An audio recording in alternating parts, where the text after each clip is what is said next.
Hey there. Welcome to another episode of Heart and Hustle, Visionary Healers, Movers, and Shakers. I am your host, Paulette Rees-Denis, here to bring you magic makers from around the globe, people who are creating change, who have small businesses, large businesses, hobbies, but they are creating the life of their dreams. And that, my friends, is what living is all about. So let us know how you like this episode. Please subscribe, and we'll see you there. Thanks for joining. All right, my friends, welcome to another episode of Heart and Hustle. And if I got my dates correct, this is going to be the first one for 2025. Bam! With this beautiful woman, Susan Clark, who I'm so excited to have you here, Susan. Hi. Thank you, Paulette. It's an honor to help launch a new year with you. Woo! I know. I can't believe I've been doing this for 6 years. It's so good. And I just get to meet the most fascinating and intriguing and magical women and some men. I think I've had about 6 men out of 200 women. Um, and, I love doing this because I love sharing people's stories. And I think it's so fascinating for us to hear what other women are doing and how they got there, what they've gone through, what they're bringing to the world, what their dreams are, and stepping into our power, our divinity, our magic. Ugh. And Mm, you mm. and I connected like that we're in a writing group. I know. And I could feel your flame, across the wires. so anyway, welcome, Susan Clark. And if I'm not mistaken, you're in Northern California. I am. I'm just north of San Francisco in San Rafael. Some people call it the land of the Coast Miwok. It is also the land of the redwoods and the oaks. I moved here 30 something years ago, and I keep learning and learning and learning from the trees and the birds and the land and the ground. Isn't that just awesome? It's just magical. And that's one of the reasons I moved to Southern California, to the desert, because the desert was calling me. It's like I want to connect with this land, with this space, this energy. And it's every day it's just like it's just like it's so powerful. So gorgeous. So it's great. That's great. So I mean, like I said, Susan and I are in this kind of writing group, support group. It's kind of turned into a little mishmash of all kind of wonderful things. I think it's a Friday morning check-in with the cosmos kind of. It is. It is. It's so great. And so happy to have connected with you. So why don't you tell us a little bit about yourself? Well, you know, um, Paulette, I've been on a journey that doesn't match any particular storyline that I've seen, but that doesn't mean, I haven't had some pretty, basic and universal experiences, but it just, for someone who's got a grant, I was, in second grade, the teachers kept saying, vivid imagination. And I don't think I ever could have imagined this particular thing. And I don't even call it a journey because I don't like to, I used to think, yeah, and there'll be a destination and I will have arrived.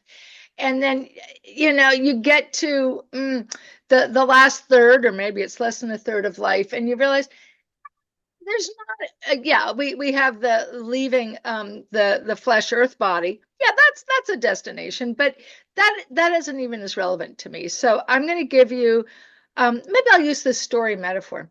I was raised on the book The Little Engine That Could, and I don't know if all of your viewers of a certain era, but this was the little engine. The other engines in the rail yard were too old, too big, too self-important, and this tiny little blue engine heard the call. Can you take the trainload of toys and fresh food and goodies to the children, the boys and girls on the other side of the hill? And this little blue engine chugs up the hill. I think I can. I I think think I I can. can. Oh yeah. Right. And then over the other side, I know I can, I know I can. So it was a story of like stepping up. There was a need, be responsible. And you as an individual can do it. Mm-mm. Okay, alert. That's a teaser to say that's not actually how I've landed that we're all doing this alone. But anyway, that's how the story went. And the other was willpower and just sheer strength and frankly workaholism. That'll get you over the hill and it'll all be good. So I started out the first third of my career and I got the awards in school and I got a really great job out of undergrad at Procter and Gamble's brand management position. I mean, like that was a big prize.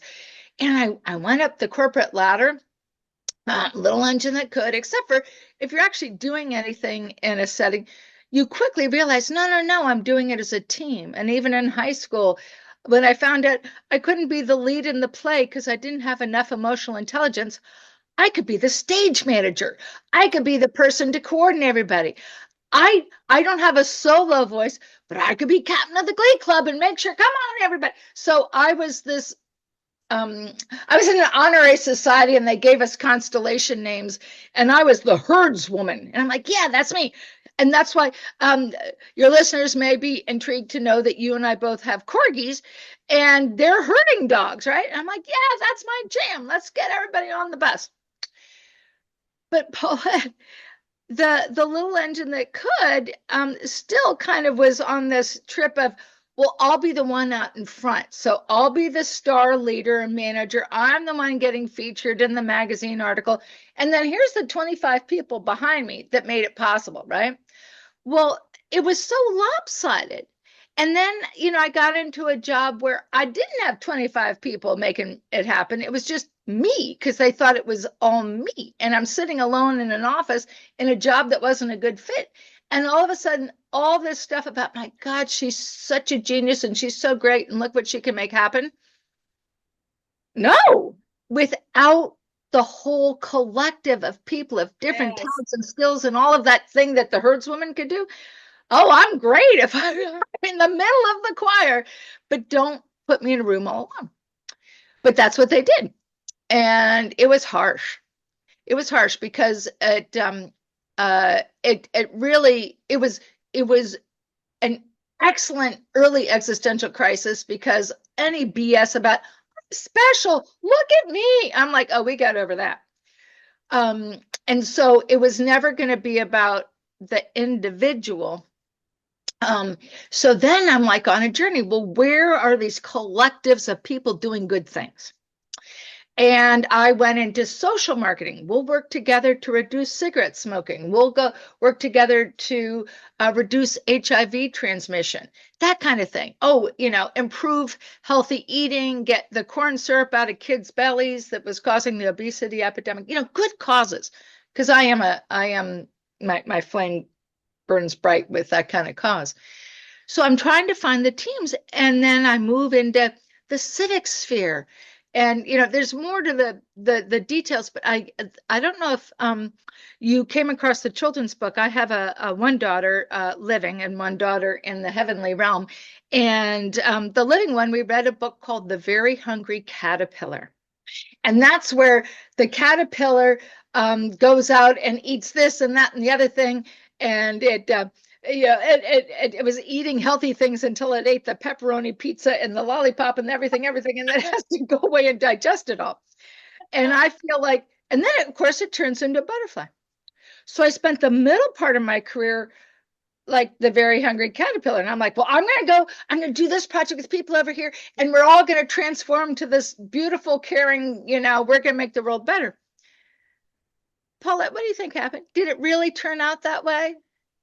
Not quite. There were good parts, and then parts that didn't want to do it all together to make it better for everybody. They were still running a script of, yeah, we'll do nice things for this community or for these people, but I still have to be the star, or my organization is the reason why it's working.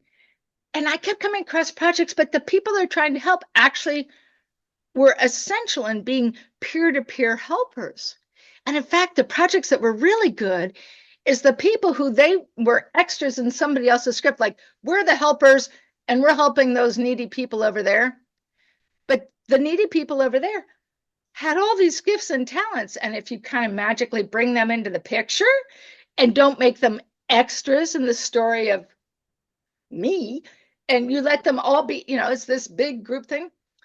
Yeah, but people say, yeah, we want to do that. But then, Paulette, we'd get to the part where, okay, we're going to share credit and do this together, shoulder to shoulder. And they're like, I need to be the star in this show. And, so anyway, so I kept going around and round waiting for the butterfly project, or I could somehow or other convince them to do it. And you're listening to my long tail, but here's the third leg of this. The thing is, as a young woman, the little engine could, I was in my brain. And then when I'm trying to do all this community engagement work and get everybody in the kinder garden of everyone, or everybody on the bus, whatever the metaphor you want. I realized that and that was in my heart. Oh, so much heart energy. And, I wear the green for the heart shot. Anyway, yes. And it turns out this third and final phase of my life, I'm in my body. And I want to pause because you started in your body as a dancer. I had no interior perceptive, whatever the word is, I didn't know where my body was in space. I didn't know how to feel intergenerational trauma. Yes, even for professional white ladies, it's there because my mothers and my grandmothers and my grandmothers and my grandmothers and their mothers weren't given space to really claim what you just talked about in the opening, our power, our divinity, and our magic. And when we hide that for millennia and we deny it, yeah. so I'm going to tell you this third, I'm coming into what this phase of my life is, but I took you through my long journey to tell you I've been in business and government and philanthropy and nonprofit, and they all have amazing people and they all have some dysfunctional stories. So I can't say, well, it's they're the bad guys. I think we have systems that have forced us to hide our collective power and magic. Oh, absolutely. I am still on the hunt for the people who know that. And I'm less about attainment now, and I'm about attunement. And when I met you, I could feel it. Yeah. Well, one of the things that comes to mind is, we are very hooked in. We're very, very similar. And I'm a manifesting generator in human design. Do you do that at all? Have you done that? I would, adjacent, but anyway, you want to describe how you do it, I'm certain So I would feel that you're probably the same way because I'm really good at designing the big picture. Mhm. But I got to have the team. Right. I have the big picture and then I need the team to fulfill the picture. Right.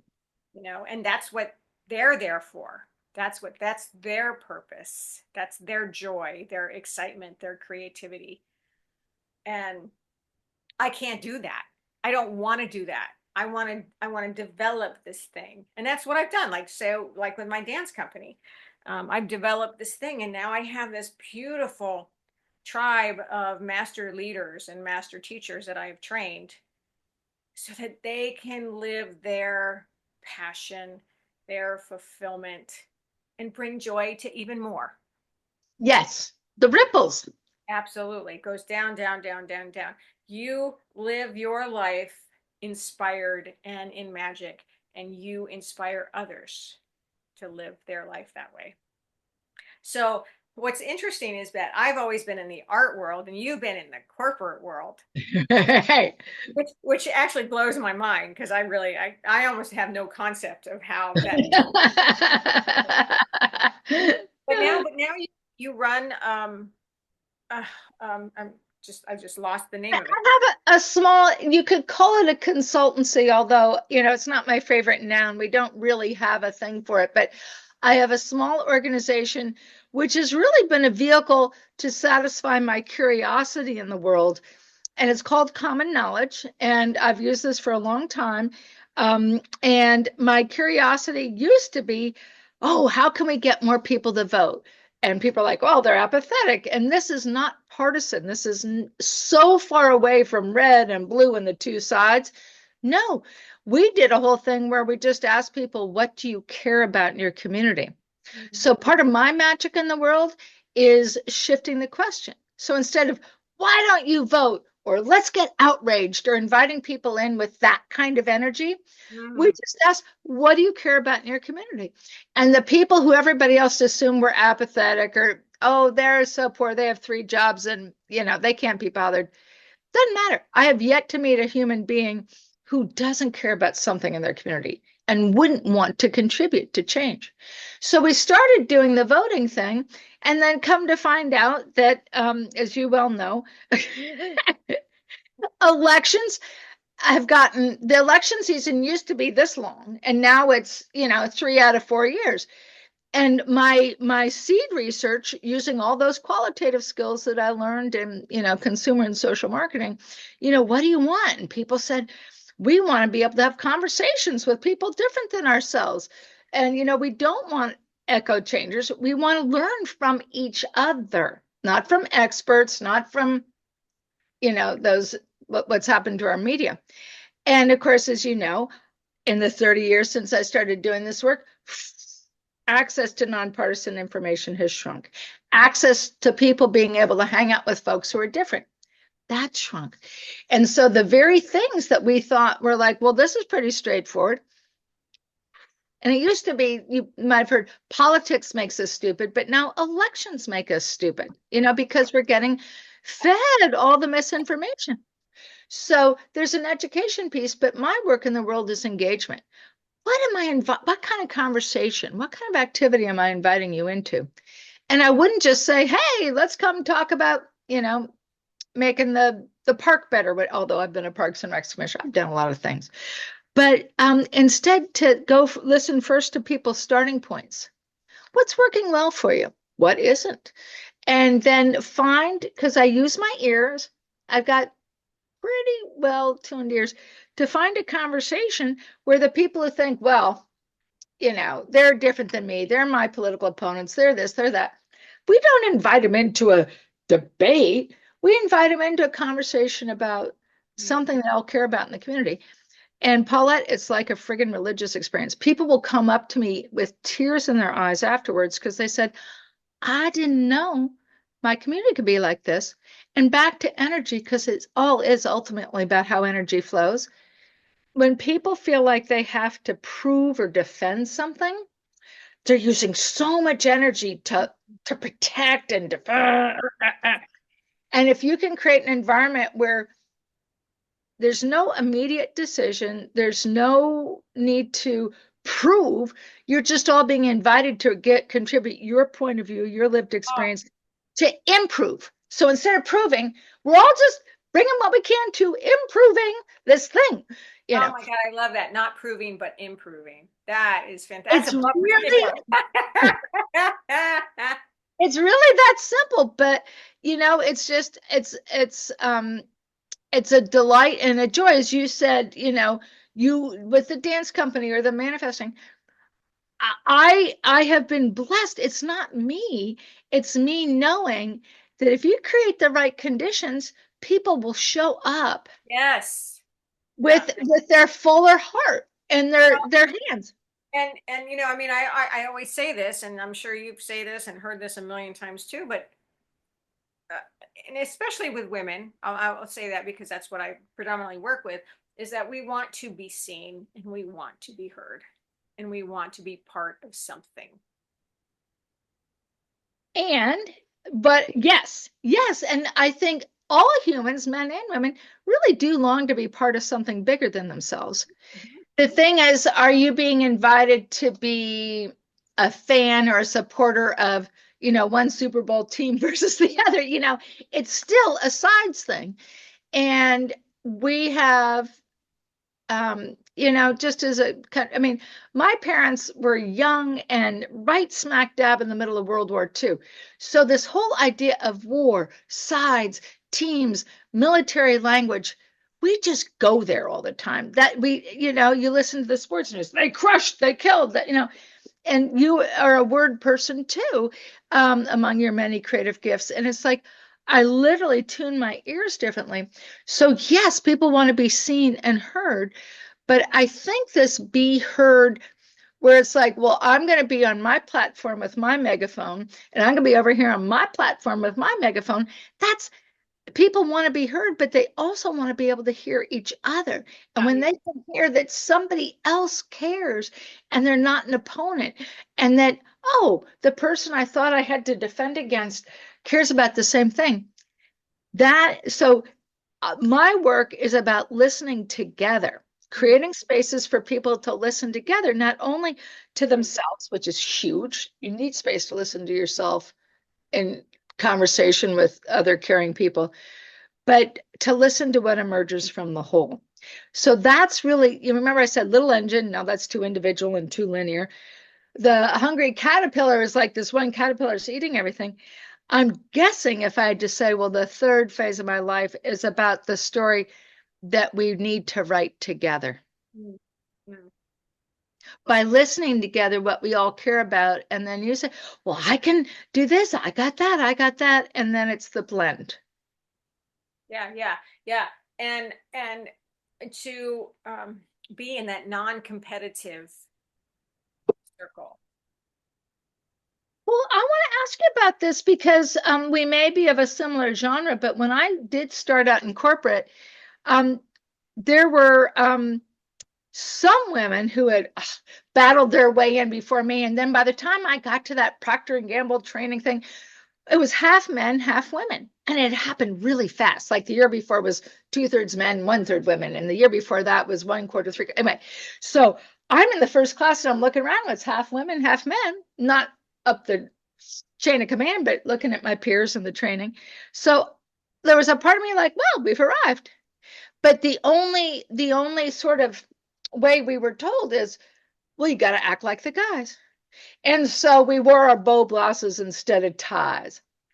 And I was in a bullpen next to and these guys swore up a storm, and I swore up a storm, and they chain smoked, and I chain smoked, and they drank heavy, and I drank heavy, and I'm like, it was hilarious because we didn't have any other, very few models at that time in the early 1980s, and I think somebody even said Susan has balls that clang. But my initiative and my fire, I'm not going to give that up. If I really believe in something, I'm going to bring it. But the kind of competitive, trash talking, there's so many better ways to work together. And we had just like this one mode, and I was 10 years later, well into my career, before I began to even understand this thing called the theory of multiple intelligences. So because I had such great scores in math and verbal, I was one of those, take that quick study. Oh yeah, look at my scores on the test. I must be the smartest person in the room. Oh my God, what a snare, what a delusion. No, my interpersonal skills, my self-knowledge, I was like walking around lopsided thinking, look at me, I'm so smart. And then I had to get out in the world and learn the rest of it. Oh my God. I don't think anybody did me a favor by saying, you're a National Merit Scholar. Oh no. I had to, so I think that's what happens is people get told, um, so we have the people who told you're not anything special, you don't matter, you're just the extra in the background. But we also have, I think, a challenge when I tell people, oh, you're the boss, you're so clever. And then you're kind of stuck like, well, if I have part of an idea and I want people to co-create it with me, which is how I work, but it's like it came out of my idea, out of my mouth, and they're like, well, you're the boss, we'll go do that. And I'm like, no, it's not ready. And they're like, well, you said so. And I'm like, So we have this sort of, we're going to follow orders of the person in charge or the person who speaks the loudest. We got to get over that. Yeah. There's so many different ways of being smart. And that's why when you talked about the desert, oh, I just am in love, in awe of the genius, not just of a tree. That old quote from whichever poet or philosopher said, no human ever manages their affairs better than a tree. Well, yes, and how do the trees manage their affairs? Because of the invisible mycelial networks that feed them. It's not, we see the tree. Oh, you're a great tree. It's a great tree because of all this other stuff going on, and the groundwater and the That's mushrooms. right. We all need each other, and we're all part of one big circle. And everyone has a part in that circle. Well said. And that's the part that I see more and more glimmers of people thinking in that circular or whatever shape, but it's a living ecosystem. It's a living ecosystem. So that is my delight when we learn from other creatures. And I remember, so we used to call someone stupid by saying they were a bird brain. Oh, their brain is only this. But Paulette, I want to hear your thought about this because um, I told you I was a sort of a hummingbird in my go, go, go era. And now can't do that anymore. I'm kind of pulling back and like you, the big picture. And I'm more like an albatross. And you know how long albatross can be in the air? They sleep, eat, just figure, they don't even have to come back to a nest for like weeks, months, and they do these amazing migrations. How do they do it? The electromagnetic genius. They know exactly where they are and what they're doing, traveling the globe. And sometimes I kind of feel that I might have a little bit of that bird brain because I've let go navigating by anybody else's map or script. And I'm using sort of the magnetic pull of Well, that's being so in tune. I mean, if you think about it, a bird doesn't have a computer, a bird doesn't have a phone. I mean, they're not being pulled in a million different directions like we are these days. They're just connected. That's all there is. They're just connected. They're just living. And I think that's like the same with our corgi dogs and our, but we've gotten so well, and I speak for myself, but I know a lot of women who are just inundated with social media and things to do and things to have and materialism and consumerism and the desire for outside stimulation and immediate gratification. Oof, there's a big one right there. I mean, we could have a million conversations right there, but right. You just sort of, gave a very fine menu of my I know patterns. chapters. Yeah, yeah, got it. Stimulus junkie. Yeah. Mhm. Yeah, but your connection with the albatross is that they're just connected. And here is the shift that I can't say, oh, I'm proud to tell you I did it, but I can feel that I'm, toggling back and forth between the world of, oh, did I get enough Christmas presents, or, did it, da, da, da, da. Oh, am I, I have FOMO, fear of missing out. Am I at the right party? Or maybe I should have listened to that. Now, there's all of this, right? And yet, when I'm switching into albatross brain, um, it is trusting. And especially the pandemic helped, right? We slowed down. There was more opportunity to listen to the other things to tune into. As I told you, kind of, I feel like a tuning fork sometimes. And instead of worrying about how I am going to arrange my day, arrange my year, arrange my life, because I'm going to say these priorities, it's remarkable. The things I care about haven't really shifted, but Paulette, the universe puts this person in my path and this one there. And I'm beginning to trust that the breadcrumbs or the seeds or the whatever, they're showing up. And instead of me, being the manifester now, I am practicing being a magnificent participant with life, which doesn't sound nearly so highfalutin as being the boss, or I've been those other titles. But by being a magnificent participant, I'm opening to more of life energy. And there seems to be, and this is my case, this is my particular unfolding, a rewilding and a rechilding has sort of taken up residence inside me. And so instead of solving a problem, you begin to think more organically about how could we dissolve the problem. And it just really sort of an It's not even dissolving the problem, but it's rewriting. well, Rewriting. sure, rescripting. Yeah. So I mean, I think when you talk about, these storylines about how, women are told we have to be this, and I'm nothing if I can't, look a certain way. How many dollars did I spend on, Glamour 17 and Cosmo? I mean, just ridiculous things. And I apologize, blanket apology, because I used to work at a consumer marketing company, right? We used to, but at the time I thought I wasn't saying I'm going to make women feel insecure about raising their hands so that they have to buy Sure deodorant.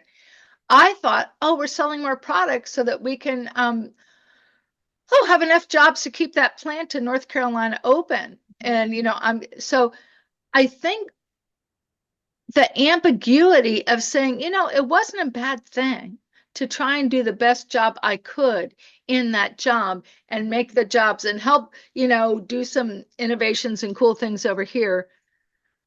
But as Maya Angelou says, once you know better, do better. Can I bring my skills outside of the consumer marketing? And then when you know better, do better. So it's like I'm probably going to write my professional confessional and say, at one point, Paulette, I was director of marketing for the California lottery. I sold gambling, but it was right after the lottery passed. And I'm like, well, I'm a good Girl Scout. It's not great that we have a lottery, but maybe it'll be better if I go in compared to somebody else. And we did some amazing things. Like we made games that people with higher income would play, not just lower income.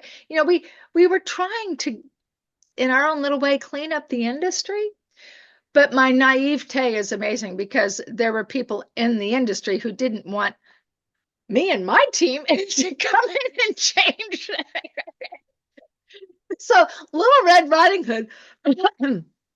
Anyway, but so I would be in settings, thinking I was helping, but then as you go on and it's revealed the consumer culture, the political culture, and all this, I'm not here to vilify entire sectors of the whole country or globe. I'm simply saying I'm in a period of looking back going, oh, that part was honorable, but you wouldn't make that choice again, would you? And I'm like, no, I wouldn't. So I think that's the But growth. are you living in regret? No, I'm living in indebtedness to people who helped me. So, for instance, there were so many people along the way who maybe I didn't thank at the time, and so many lessons. And I'm a pretty gratitude expressing person, but I think if I gained at somebody else's expense, then I aim to. I don't know. I think it's a really good question I'm going to sit with. Well, but the thing is, it's made you who you are today. I don't regret anything I've done. I've, I've burned bridges. I know that I've hurt people in the past, not on purpose, but just by making certain kinds of mistakes or saying the wrong thing. Um, but it has taught me so many lessons, and it's Oh, made me who I am today. So I don't want to live in regret. I don't want to live in gosh, I mean, I can say I'm sorry I did that, but I did it and I can't change it. I'm not gonna dwell on that.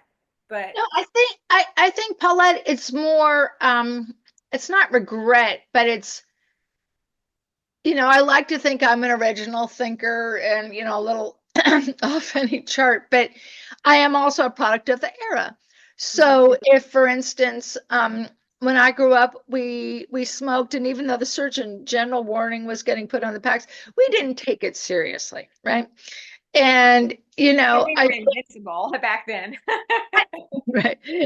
And but like Sure deodorant, it has aluminum stuff in it, and there was possible like the sprays. I was just getting there when they were taking those hydrofluorocarbon spray aerosol sprays off the market. So I nobody nor the company I think was setting out to put poisons in the air. But now, for instance, Sure and Secret and all that, they're selling all body deodorant. And like trying to make women feel insecure about Oh my God, I know. What the hell is that thing going on? well, I know. And like, I don't condone that. I think that's irresponsible to, feed a storyline that we're supposed to be at all embarrassed about something amazingly wonderful and natural. And so, That's a whole nother topic. but what I'm saying is, I wasn't doing that. I'm not saying regret, but I'm saying when we see patterns of, they used to bind women's feet in China, or they used to do it, it's like you might have been in that behavior because it was of the era. And then once you figure it out, you don't want to condone it or be complicit with it. Yeah. Well, I mean, we all learn. Everything's new and Yes. different. Every day now there's so much new technology, whatever, which we didn't even have back then. But we all survived. We all had to learn how to live in this new world. Every day it's a new world. Yes. Every day it's a new product. Every day is a what can we do to make things better? Not like I don't know. But anyway, whew, okay, let's stop that conversation. No, because you know what? I really appreciate you brought up the inundation.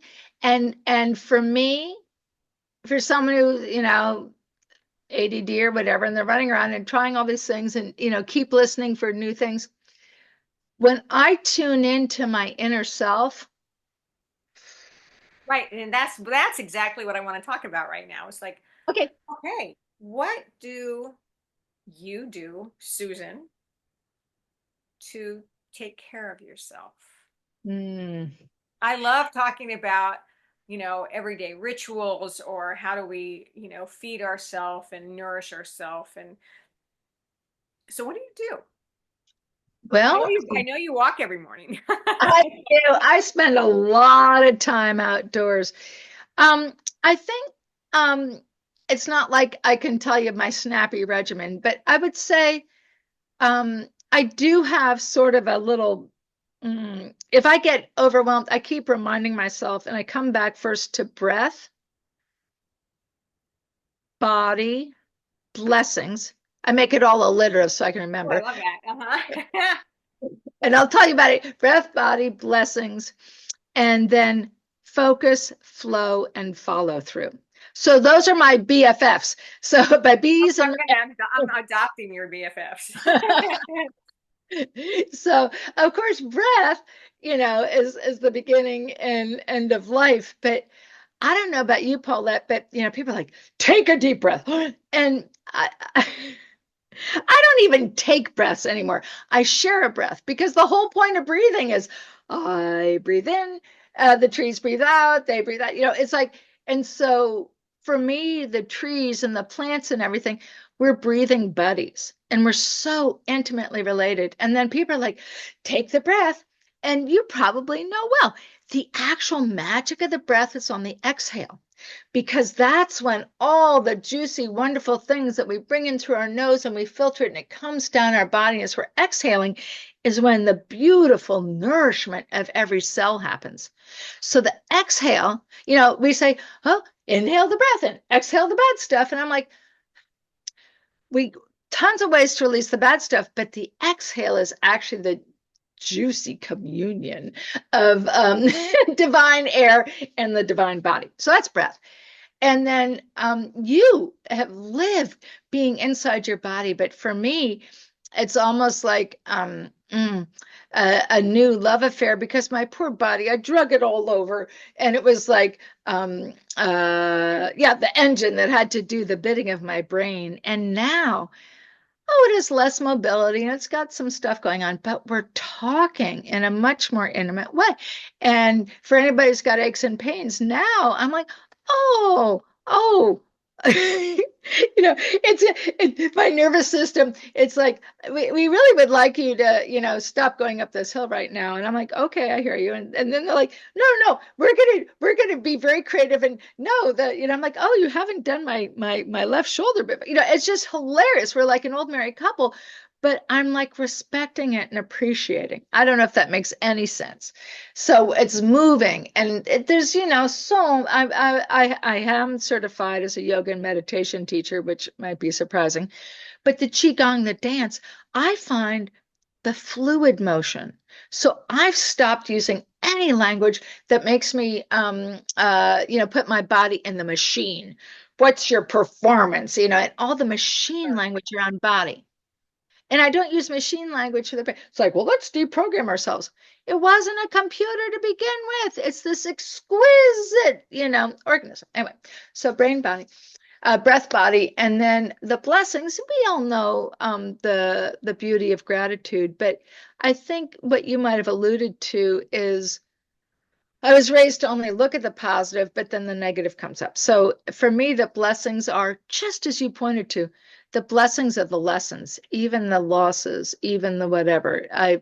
Better to love than lost. I referred to, I had so many fertility issues in my 30s, and there was a beautiful baby girl, almost made it to the earthly realm. She went straight to wherever, but she's with me. And actually, she appears as a bird. So all of this, I'd written a haiku. Birds already know what we have to learn, when to flap and when to glide. Turns out that beautiful daughter, the one in the spirit realm, she's my coach on when to flap and when to glide. Nice. Anyway, so it's I it's do. these things that arrive, and as you say, not always from our happiest moments, but from the things that we really have to sit with and let them teach us. Mhm. Yeah. Wow. Did you all hear that out in Heart and Hustle Land? Some beautiful wisdom in those words right there. Uh, and so, um,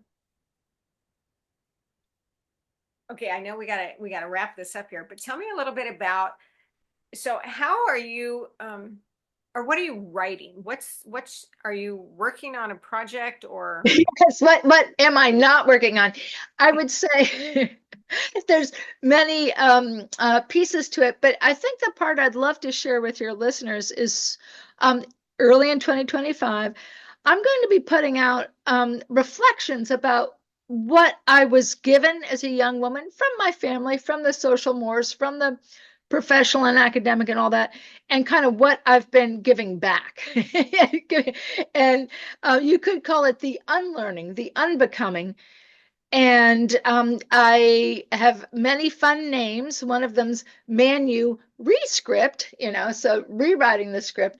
But Mhm. I think that the other one is, it's been so auditory, I call it Sonic Boomer.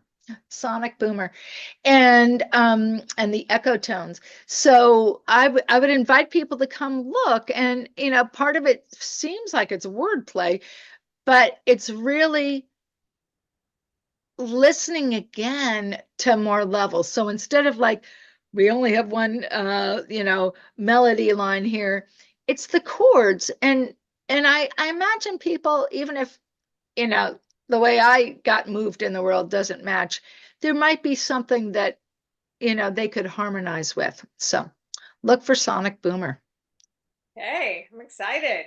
I love it. I like I said, I've interviewed, almost 200 women and a few men, but and I would say that predominantly, well, over half of them have been older women, and that it's so great to see how we've evolved in ourselves, how we've evolved in ourselves as getting older, and the things that we've changed and rewritten, and the new changes we made or not made, or desired to make but have been fearful of making. And I just love to see what's next, Mm. because we're not done. No, and I'm really glad you brought that up because I would say the sonic boomer, which sounds kind of fun and playful because I love playing with the words, it's really the deeper theme of eldering. And I'm not going to say becoming an elder because I don't know if we know what an elder is, and I get a little nervous about nouns because they're kind of like a fixed idea versus verbs. Eldering, you're growing on in years, and so that's just a fact. But I am, frustrated with all of this anti-aging. I'm like, Oh my I'm God, it's awful. So awful. anti-aging cream. Anti-aging means you're going to die faster. So I don't understand that. And there are other cultures where um, the relative strengths and the wisdom of the person who's been through the experience and the people with the energy diving right into those. And I can't prevent like my 25-year-old daughter from taking the thick with experience route instead of like, honey, I could have, no, she's got to, do it herself. But this multi-generational, we were not raised to be in these silos, of like, well, here's this age cohort and this one, and then pack the old people off to their little old people community. No, it's not natural and it's not healthy. And the world needs all of us right now. So eldering, and I'll tell you, I am inspired a lot with indigenous wisdom as well as natural wisdom. And a colleague, and I cannot quote the particular elder, but the premise was eldering starts at birth. So the person that we could be, that mature mother tree that's, whatever, that when it falls over and it's on its decline, either dying or dead, it's a nurse log and so much more life is springing out. I'm presuming, I'm hoping that I'll be generative this side of mortality and the other, hopefully on the other side. But what kind of way am I supporting healthy growth? Maybe that was inside me all along. And what if for me the eldering was kind of peeling away all this other stuff to find, the oak that was already waiting in the original acorn.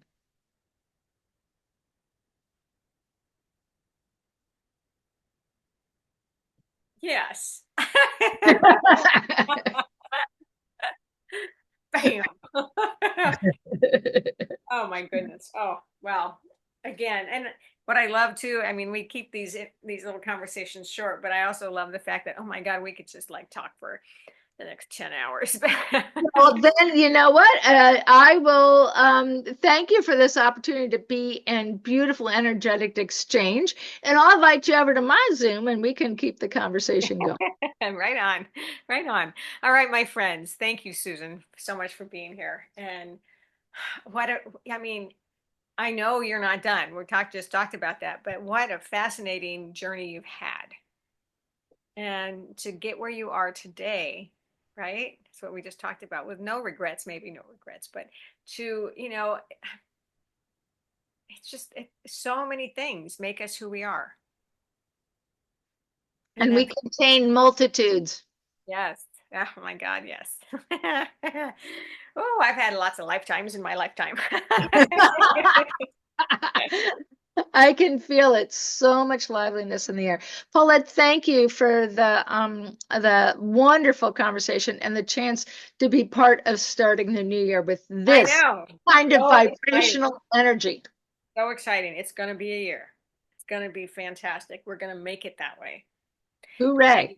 And that's part of us showing up and sharing our voice. And not being afraid to show up with all of who we are. because we need all of ourselves, Exactly right. not just a skinny little slice, not just the surface. We need the whole. Yeah.